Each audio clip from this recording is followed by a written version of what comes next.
পরবর্তী গল্প পাওয়ার জন্য সবাই চ্যানেলটি সাবস্ক্রাইব করুন।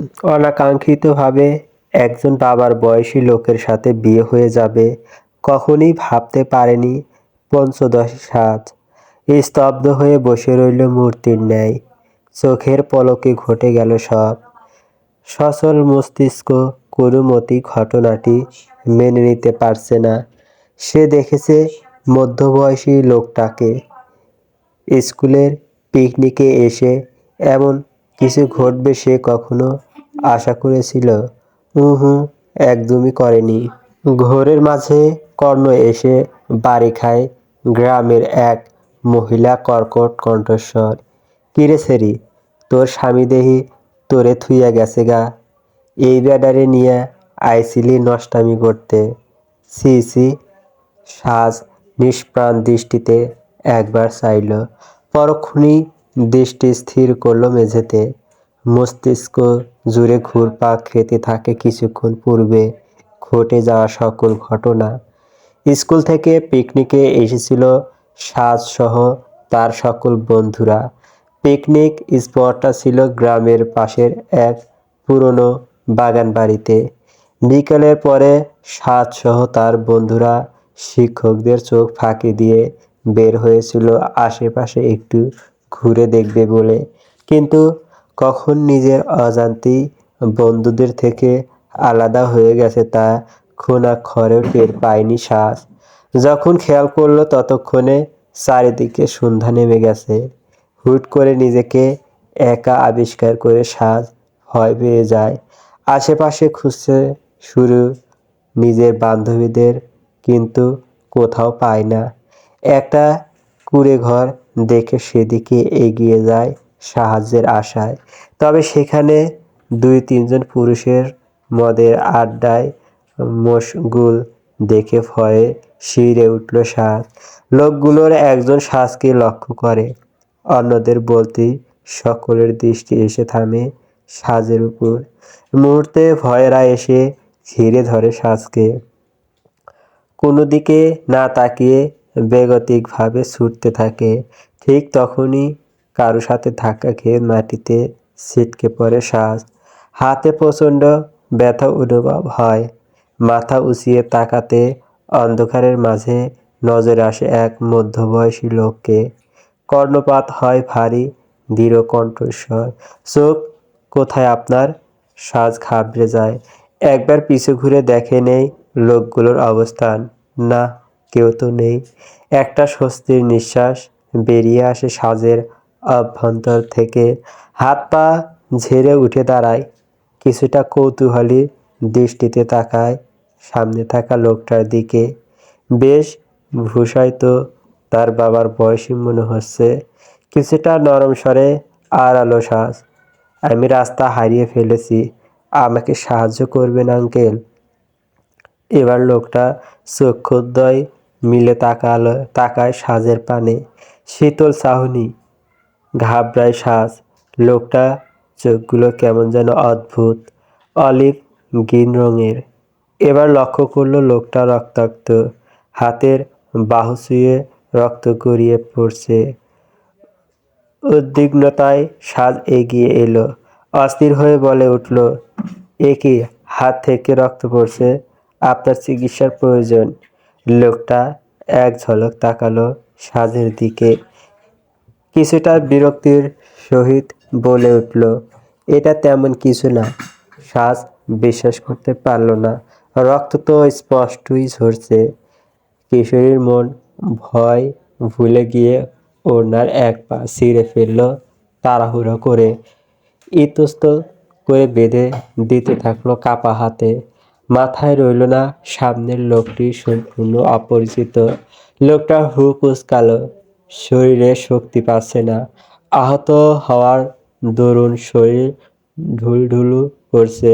তাই সামনে থাকা মেয়েটাকে আর বাধা দেয় না। অন্ধকারে দাঁড়িয়ে কাঁপতে থাকা হাতে ব্যান্ডেজ বাঁধতে লাগলো সাজ। তার আঙুল ছুঁয়ে যাচ্ছিল লোকটার তপ্ত চামড়া।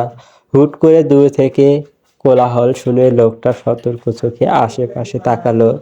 হুট করে আঁকড়ে ধরল সাজের হাত। আমার সাথে এসো। কথাটুকু শেষ করেই সাজকে সাথে নিয়ে ছুটতে থাকে লোকটা। অপ্রত্যাশিত কাণ্ডে হতবাক সাজ এলোমেলো কদমে নিজেও তাল মিলিয়ে ছুটতে শুরু করে। ভয়ে বুক ধড়ফড় করছে তার। লোকটা সাজকে নিয়ে ঝোপের আড়ালে লুকালো। কয়েক জোড়া পায়ের শব্দ সাজের কানে এসে বাড়ি খায়। ভয়ে শরীর ঘেমে ওঠে তার। সেভাবেই কেটে যায় বেশ খানিকটা সময়। হুট করে তীব্র লাইটের আলো চোখে পড়তেই সাজ চোখ খিচে বন্ধ করে ফেলে। নিমিষেই শ্রবণ শক্তিতে এসে বাড়ি খায় কয়েকটি কণ্ঠস্বর। এই মায়া আর বেটা ঝোপের আড়ালে নষ্টামি করতেছে, তোমরা সবাই দেখে যাও। একজোট গ্রামবাসী এসে মুহূর্তে ঘিরে ফেলল তাদের। সাজ নির্বাক হতভম্ব। লোকটা স্থির দাঁড়িয়েছিল, তবে এবার সাজের সামনে ঢাল হয়ে দাঁড়ালো। ক্লান্ত গম্ভীর মুখে বলে উঠল, দেখুন, মেয়েটা পথ হারিয়েছে, এইটুকুই। একে আমি চিনিও না। আপনাদের বাজে কথা বন্ধ করুন, আমাদের যেতে দিন। ধরা পড়ে এখন নাটক করো। আমি নিজে দেখছি তোমাগো ডলাডলি। এই এগরে গ্রামে নিয়ে বাইন্দা রাখো, এগোর বিচার হইব। সাজ ভয়ে হাঁসফাঁস করে উঠল। একে তো এত মানুষ, তার মধ্যে এইসব কথাবার্তা সহ্য হলো না। হু হু করে কেঁদে উঠল মুহূর্তে। বোঝানোর চেষ্টা চালায় আশেপাশের মানুষগুলোকে। সামনে থাকা মানুষটাও কেমন ঢুলছে, হয়তো ক্রমেই দুর্বল হয়ে যাচ্ছে। সাজ মিনতির স্বরে বলে উঠল, বিশ্বাস করুন, আমরা কোনো খারাপ কাজ করিনি, আমাদের যেতে দিন। সাজ ঠোঁট চেপে কান্না আটকায়। সকলের কাছে আকুতি মিনতি করতে থাকে তাদের ছেড়ে দেওয়ার জন্য। মন গলল না কারোর, বরং জোরপূর্বক তাদের সাথে নিয়ে গেল। গ্রামের মাঝখানের পুরনো বটগাছটার নিচে এনে দাঁড় করানো হলো দুজনকে। মুহূর্তেই গ্রামের খবর ছড়িয়ে পড়ল, নষ্টামি করতে গিয়ে ধরা খাইছে। চারপাশে মানুষ গিজগিজ করছে। মাঝখান থেকে এগিয়ে এলো এক পৌর লোক। গ্রামের মুরব্বি গলা ভারী করে বলল, এই মায়াডা কার, কোন স্কুলের? সাজ কাপা কাপা কণ্ঠে স্কুলের নাম বলতেই কেউ একজন বলে উঠল, এইটা তো শহরের স্কুলের পোলাপান আইছিল পিকনিক করতে। তাইলে এইটা সেই দলের মাইয়া? কথাগুলো শুনে কয়েকজন রেগে উঠল। একজন মহিলা তেতে বলল, শহরের মাইয়া হইলেই কি ইচ্ছামতে যা খুশি করব? বাপ মায়ের মান ইজ্জত নাই? সাজ কাঁপছে। কয়েকজন লোক মিলে সাজের সাথে থাকা লোকটাকে প্রহার করলো। দুর্বলতায় নেতিয়ে পড়ল লোকটি। অবস্থা তখন চরমে। সেই মধ্যবয়সী লোকটা আচমকা কাশতে কাশতে বসে পড়ল মাটিতে। ক্ষত থেকে আবার রক্ত চুইয়ে পড়ছে। সাজ কেঁদে চলেছে, কেউ শুনছে না তাদের কথা। হঠাৎ ভিড়ের মাঝখান থেকে সেই কর্কশ কণ্ঠের মহিলা আবার চিৎকার করে উঠল, এইসব নাটক করেন না, হাতে হাতে ধরা খাইছেন, গ্রামের মান সম্মান রাইখা বিচার লাগবো। এইটারে বিয়ে দিয়ে দাও, তাহলেই লজ্জা থাকবো। সাজের মাথায় যেন বাজ পড়ল। বিয়ে, তাও আবার এই বাবার বয়সের লোকটাকে? না না, এ কি করে হয়? ফুঁপিয়ে কাঁদতে থাকে সাজ। বোঝানোর চেষ্টা করে সকলকে, তবে কোনো লাভ হয় না। চোখের পলকে বিয়ে হয়ে গেল। সাজ যেন একটা ঘোরের মধ্যে ছিল পুরোটা সময়। কি থেকে কি হলো বুঝে ওঠার সময়টুকুও পেল না। হুট করে কারো বাক্যে ভাবনা চূর্ণ হলো সাজের। কিছুক্ষণ পূর্বেই তাকে একটা ঘরে এনে বসানো হয়েছিল, আর তার স্বামী নামক মানুষটাকে চিকিৎসার জন্য অন্য ঘরে। কিন্তু সেখান থেকেই লোকটা চলে গেছে। যাবে নাই বা কেন? এটা আদৌ কোনো বিয়ে ছিল? ছিল হয়তো পুতুল খেলার বিয়ে। সাজ ব্যাপারটা মস্তিষ্ক থেকে ভুলিয়ে দেয়। আজকের পর আর এই বিয়ে নামক ছেলে খেলাটা নামক বিয়েটা মাথায় রাখবে না, কিছুতেই না। তার সাথে কিছু ঘটেইনি। শরতের আলোক রশ্মি ছড়িয়ে পড়ছে সর্বত্র। একগুচ্ছ রশ্মি জানালা গলিতে এসে ছুঁয়ে দিল সাজের ঘুমন্ত মায়াবী মুখশ্রী। আখি পল্লব কুঁচকে নিল সাজ। ঠোঁটের কোণে ফুটে উঠল মুচকি হাসি। আলসেমি কাটিয়ে ধীর পায়ে বারান্দায় এসে দাঁড়ালো। কোমর ছাড়ানো চুলগুলো পিঠময় ছড়িয়ে আছে। স্নিগ্ধ বাতাস এসে ছুঁয়ে যায় সাজকে। চাকচিক্য শহরের অদূরে কোথাও শোনা যায় পাখির গুঞ্জন।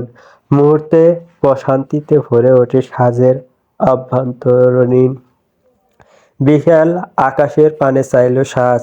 তুলার মতো একদল মেঘ উড়ে বেড়াচ্ছে। সাজের মনে আজ বুঝি আকাশে মেঘদের মেলা বসেছে। আকস্মিক ফোনের রিংটোন বেজে উঠতেই ভাবনা চূর্ণ হলো। ঘরে এসে ফোন রিসিভ করে কানে নিল। ওপাশ থেকে ভেসে আসে অনন্যার উৎসুক কণ্ঠস্বর। এই সাজের বাসি কই তুই? তাড়াতাড়ি আয়, আজকে না মিশ্রদলীয় খেলা আছে, ভুলে গেলি? সাজ চমকিত নয়নে চাইল। মাথা থেকেই বেরিয়ে গেছিল বিষয়টা। তড়িঘড়ি করে ছুটে যায় অসীমের দিকে। বলে উঠল, আমার মাথা থেকেই বেরিয়ে গেছে দোস্ত। 10 মিনিটই আছি আমি। তোর 10 মিনিট আর এই জন্মে শেষ হবে না। তাড়াতাড়ি আয়। সাজ তড়িঘড়ি করে সিঁড়ি বেয়ে আসলো। নাস্তার টেবিলে বসে আছেন আহমেদ রহমান। অপেক্ষা করছেন মেয়ে আসার। কিন্তু মেয়েকে এমন তাড়াহুড়ো করে বেরিয়ে যেতে দেখে গলা ছেড়ে হাঁক ছাড়লেন। এত তাড়াহুড়ো করে কোথায় যাচ্ছিস মা? খেয়ে যা। আজকে সময় নেই আব্বু, চললাম। এমনিতেই লেট হয়ে গেছে, তুমি খেয়ে নিও, টাটা। নিজের কথা শেষ করে লাপাত্তা সাজ।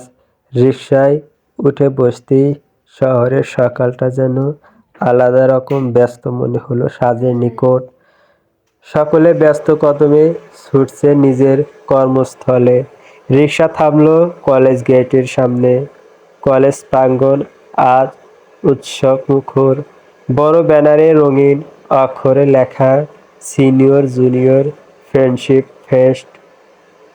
কলেজ গেট পেরিয়ে ভিতরে প্রবেশ করতেই কোথা থেকে ছুটে আসলো অনন্যা। মেয়েটা হাঁপাচ্ছে অনবরত। কিছুক্ষণ বড় বড় নিঃশ্বাস নিয়ে বলে উঠল, দ্রুত চলবে, সিনিয়ররা সব রেডি। তোর জন্য আমিও যাইনি, তিশারা সব চলে গেছে। বোকা হাসলো সাজ। সাথে সাথে গালে গর্তের আবির্ভাব হলো। অনন্যার হাত ধরে যেতে যেতে বলে উঠল, সরি রে, একটু লেট হয়ে গেছে, চল চল মাঠে যাই। অনন্যা সাজকে টেনে নিয়ে গেল জুনিয়র লাইনে। তাদের তিশা নূপুর হাত মেরে ডাকলো, এদিকে আয়, আমরা এক টিমে থাকবো। মাঠের এক পাশে সিনিয়ররা দাঁড়িয়ে, অন্য পাশে জুনিয়ররা। কিছুক্ষণের মাঝেই খেলা শুরু হলো। খেলার মাঝেই হঠাৎ একটা মাইক্রো এসে থামলো ঠিক কলেজ গেটের সম্মুখে। মুহূর্তের মধ্যে 8-10 জন অচেনা লোক নেমে এলো। মাঠের সকল উল্লাস থেমে গেল নিমিষেই। শ্বাস চট করে থেমে গেল। অবাক দৃষ্টিতে তাকিয়ে রইল সামনে থাকা মানুষগুলোর দিকে। কি উদ্দেশ্যে এসেছে এরা? চলবে গল্প ইস্ক মোবারক। লেখিকা তন্ময়ী তিতিক্ষা।